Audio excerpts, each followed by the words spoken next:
हज़रत मुआविया रज़ी अल्लाह ताला अन्हु मक्का मुकरमा में। मदीना के बाद हज़रत मुआविया रज़ी अल्लाह ताला अन्हु हज के लिए मक्का मुकरमा तशरीफ़ लाए। यहाँ पहले हज़रत अब्दुल्ला बिन उमर रज़ी अल्लाह अन्हु को बुलाया और फरमाया, ए इब्ने अम, तुम मुझसे कहा करते थे कि मुझे एक रात ऐसी गुजारना पसंद नहीं जिसमें मेरा कोई अमीर ना हो। मैंने इस अमर के पेश नज़र अपने बाद के लिए यजीद की खिलाफत पर बैत ले ली है कि मेरे बाद मुसलमानों में अफरा तफरी न फैले। सब मुसलमान इस पर मुतफिक हो गए हैं। ताज्जुब है कि आप इख्तिलाफ करते हैं। मैं आपको मुतनब्बे करता हूँ कि मुसलमानों के जमा शुदा तंजीम को न तोड़ें और फसाद न फैलाएं।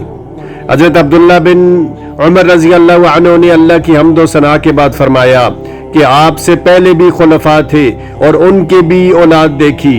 आपका बेटा उनके बेटों से बेहतर नहीं है, मगर उन्होंने अपने बेटों के लिए वो राय कायम नहीं की जो आप अपने बेटे के लिए कर रहे हैं, बल्कि उन्होंने मुसलमानों के इज्तिमाई मफाद को सामने रखा।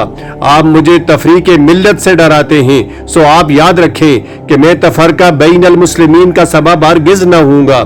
मैं मुसलमानों का एक फर्द हूँ। अगर आप मुसलमान किसी राह पर पड़ गए तो मैं भी उनमें शामिल हूँगा। इसके बाद अब्दुर्रहमान बिन अबी बकर रज़ी अल्लाह अन्हु से इस मामला में गुफ्तगू फरमाई। उन्होंने शिद्दत से इनकार किया कि मैं कभी इसको कबूल नहीं करूँगा। फिर अब्दुल्ला बिन जुबैर रज़ी अल्लाह अन्हु को बुलाकर खिताब किया। उन्होंने भी ऐसा ही जवाब दिया।